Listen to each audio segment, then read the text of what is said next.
Napoleon Bonaparte stood atop a small hill, surveying the scene with satisfaction. His victories had been many, and today he intended to enjoy a well-earned respite. Alexandre Berthier, his chief of staff, approached with a confident stride. This hunt shall be a fine celebration of our triumphs, Berthier. I trust everything is in order. Indeed, sire. Over 3,000 rabbits await us, ready to be hunted. Berthier replied, a hint of pride in his voice. With a signal from Napoleon, the cages were opened. The officers readied themselves, expecting a chase. To their surprise, the rabbits did not scatter. Instead, they turned as one, their eyes fixated on Napoleon. General Lannes, a seasoned officer, chuckled nervously. "It seems our prey is more curious than cowardly," he remarked, watching the oncoming wave. At first, laughter erupted among the officers as the fluffy creatures surrounded Napoleon, their small paws tugging at his coat. "Shoo, away with you!"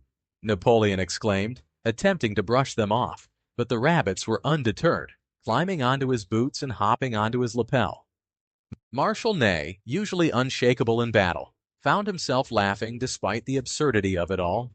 "Sire, it seems we've met our match today," he called out amidst the commotion. Napoleon realized the futility of their efforts. With a wry smile, he turned to his men. "To the carriages, before these creatures consume us wholly." As the carriages sped away, Napoleon looked back at the furry army that had bested him. Colonel Pierre, sitting beside him, shook his head in disbelief. "Who would have thought, sire? Routed by rabbits," he mused. "Indeed, Pierre.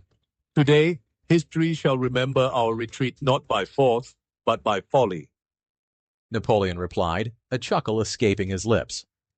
Napoleon, sitting quietly by the fire, pondered the day's lesson. "Even the mightiest can be humbled by the unexpected," he mused aloud, a twinkle of amusement in his eye. Berthier, joining him, nodded in agreement. Let us hope, sire, that future battles prove less fluffy, he said, grinning.